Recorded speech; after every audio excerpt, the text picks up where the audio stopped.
Rape mukyala bindeeba ye relationship kirabika zikyamutawaanya relationship ye tenaba kubeera nga eri stable lwansonga lwaki njogera bwe ntyo ye Eva ebigambo bye biba bikwatagana ku relationship eganye relationship ekoze obufumbo buganye obufumbo bukoze era nga ye atambuliramu eyo vibe ya bufumbo kirabika ye mukyala ayagala ennyo kubanga ayagalibwa oba omusajja oba ye mukyala ayagala ennyo okakasa abantu nti ali mu mukwano oba ye mukyala ayagala ennyo okubanga buli omu akimanya nti nno ayina omuntu gwaganza somewhere else lwansonga abadde nnyo mawulire starting from last year ngali nnyo mawulire omusajja leero anobye omusajja leero akwanye omusajja agenze ebbali yabeera ku TV n'akaaba bamukolere surprise n'akaaba omusajja wamukubide ku simu n'akaaba n'ategeeza abantu leero bba wange ankubide leero bba wange asuze waka leero bba wange atute out leero bba wange atute gende leero bino leero biri omuntu ayinza okuŋŋamba ate oba bbaabwe yes of course tukitegeera nti nno bbaabwe naye ffe ng'abakyala tulina okuba obufumbo bwaffe nga buli confidential however much bukola oba tebukola bulina kubeera nga buli confidential jjukira ife kyotulaga nga abafaanizi bo kyetugenda okugenda nakyo obufumbo obuganyo and of course tugenda kubeera nga tutunula mu mpisa zo weeyisa otya kyekireetedde omusajja okulekawo kyekireetera omusajja okukola bino byonna kyebikaweegisa bubi naye nga temujjukire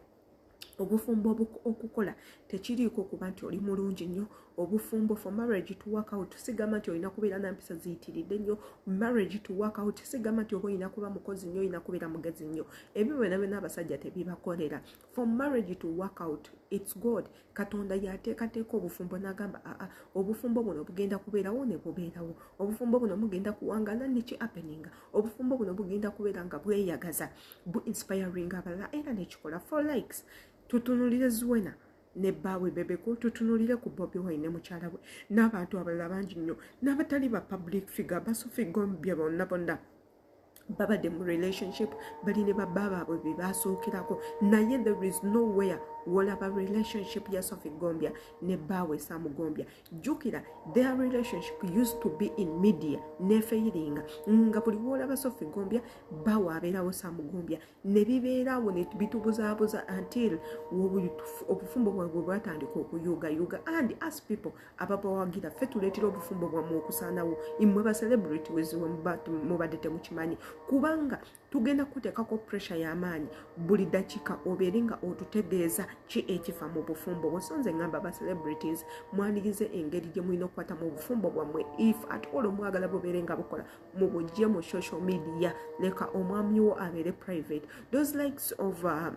ono mwana omuwala eyakafumbirwa Fabiola tolina woolaba bbaawe kyokanga bbaawe alina ssente buli kimu ate Fabiola is a public figure tolina woolaba bbaawe anyway akola bibi n'omusajja akola bibi tugendagendako mu katambi ka mukyala bindeeba akandeetedde okwogera bino byonna jjukira nti yenze Sheila Adita woba subscribe nze updates wazite zigenda kubanga zikuyitako jangu otwegatteko obeera omu ku ba team leader baffe ku channel yaffe eno subscribe nga kwata ne ku notification bell commenting a video weziba zikunyumira ate tewera dda kuziraba katugendeko mu katambi ate era tukomere.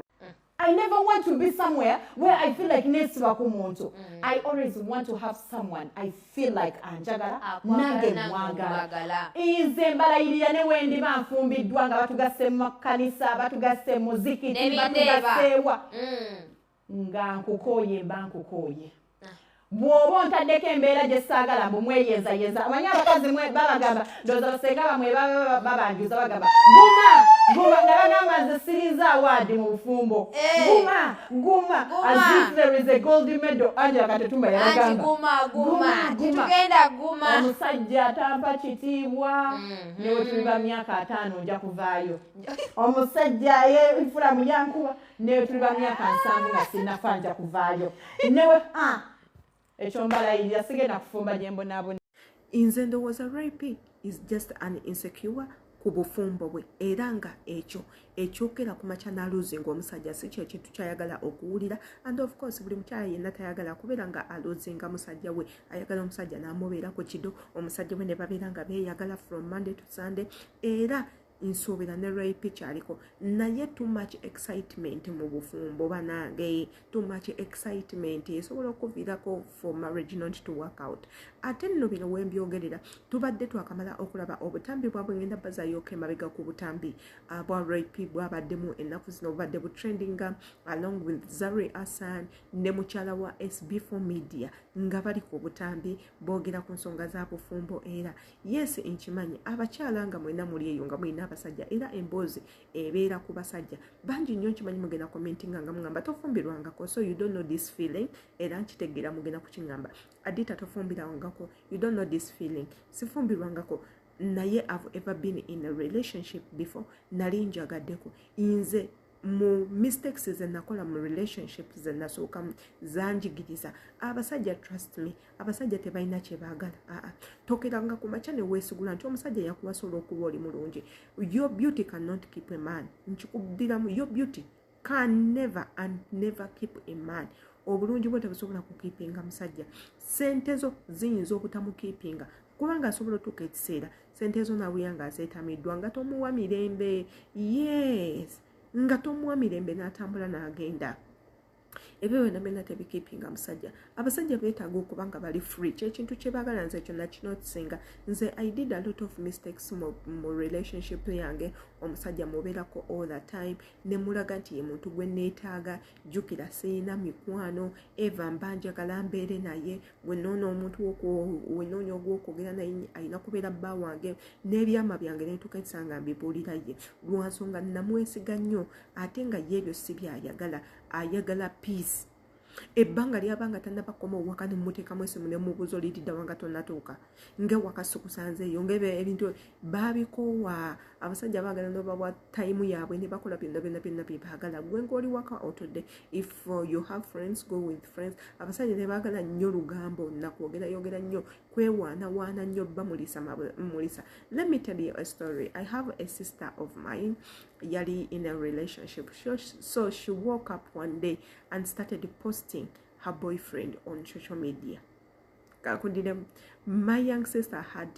was in a relationship, so she woke up one day and started posting her lover on social media, on Facebook, on WhatsApp. The second day, the guy is not like complaining or anything. Nadamu nam posting. One day she posted a video of her and the boyfriend out. So the boyfriend got pissed off. Namgamba, hello, I wanted to tell you this long time ago. Why do you have to post me on social media? Why are you posting me?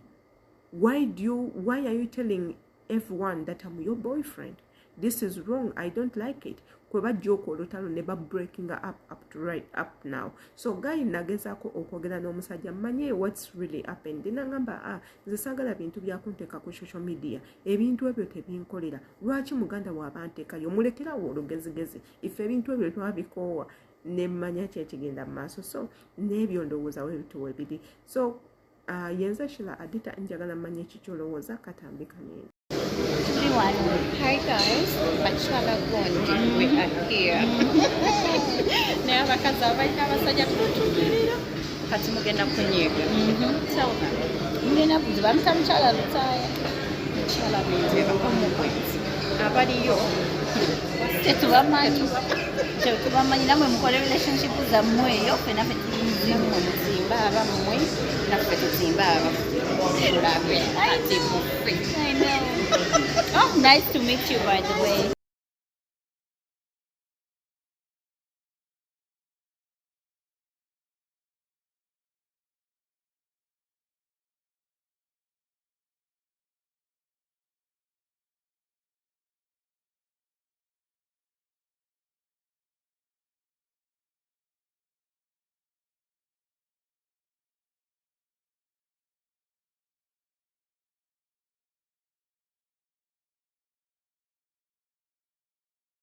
Ngela bwe nabasuubiza bwe bw'obutambi bwa mwana muwala rape kantusuubire bo banyumidde bulungi nnyo nga nze bwe bunyumidde so bw'oba onyumiddwa nkusaba ekintu kimu subscribinga kwata ku notification bell so that buli video zonna ziteekayo oziraba mukwano jangu otwegatteko vidiyo ezo bw'oba ozirabye n'ozekkaanya bulungi bambi commentinga tumanye ki ky'olowooza embagala nnyo. Happy Ramadan.